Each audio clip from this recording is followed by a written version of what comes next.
15 Mayıs Nekbe ya da Büyük Felaket Yıl dönümünde vardı. Bazı Yahudiler var ama hepsini Osmanlı ve Müslüman bir topraktır. O zamanlarda 1948'e kadar İngilizciler, İsrail ve Yahudiler bu tarihlerde, bu yıllarda Filistin halkı sivil bir şekilde Filistin'de yaşıyorlardı.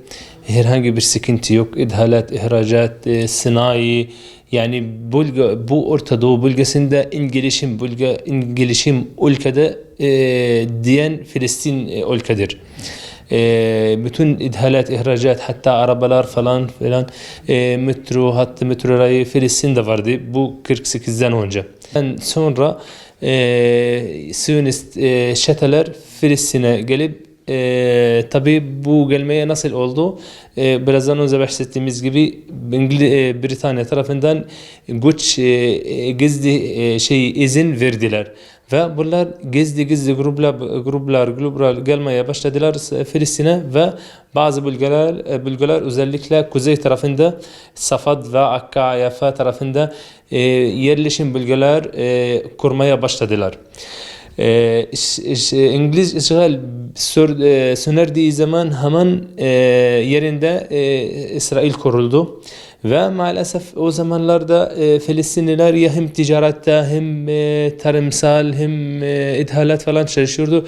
Herhangi bir askerlik falan resmi ordu yoktur. Çünkü önceden zaten Osmanlı zamanında himayetinde yaşıyordu. Ama Filistin'e gelen İsraililer ve Yahudiler çok yüksek bir askeri seviyede rütbeler geldiler ve eğitim almışlar.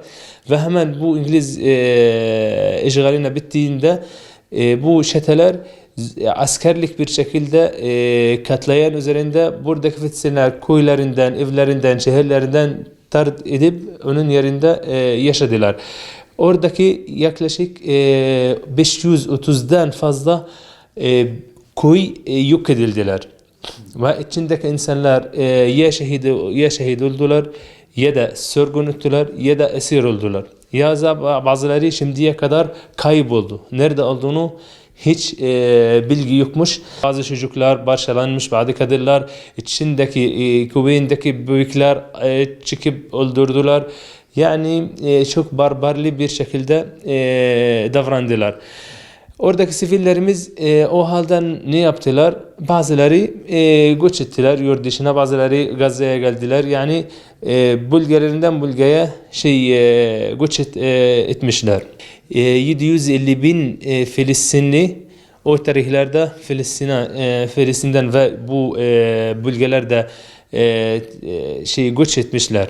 Bazıları Gazze'ye geldiler, bazıları Batı Şeria'ya, bazıları Ürdün, Suriye, Lübnan, oradaki Filistin kamplarına mülteci olarak gitmişler. İsrail oradaki demografik değiştirmek için çok çabalar göstermişler.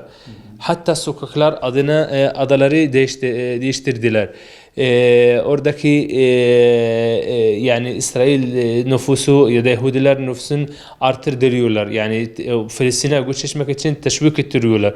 Bütün dünyada, Avrupa tarafında, Rusya tarafında, Afrika tarafında, Hindistan falan Filistin'e işgal etmek için yani çok çabalar göstermişler. Yani katliam üzerinde çıktılar. Bazı insanlar oradaki diyor ki siz devletini bırakıp kaçtınız. Yok, biz kaçmadık. Biz kaçsaydık şimdiye kadar savaş ve mücadele etmiyoruz. Yani şimdiye kadar canlarımız, mallarımız, çocuklarımız, evlatlarımız hepsini Filistin'e dönmek için feda ediyoruz. Yani bu söyleme maalesef yanlış bir söyleme ve bayılmış bir söyleme. O da İsrail tarafından paylaşılmış. Yani Filistinler devletini bırakıp kaçtılar. Yok, biz kaçmadık, biz satmadık. Yani satsaydık neden şimdiye kadar savaş ediyoruz? Filistin davası dünyada ya da hayatta en uzun bir dava. Yani elhamdülillah her zaman, her günde gündemede bir davadır. O yüzden bu insanlar bu davayı unutturmamak için ve insanlarımız, çocuklarımız, yeni nesillerimiz geri dönüm hakkını unutturmamak için biz her zaman bu davayı canlandırıyoruz ve hatırlatıyoruz. Birinci intifada, ikinci intifada, Aksa Tufani, Aksa Kudüs Kilitçi Savaşı şimdiye kadar.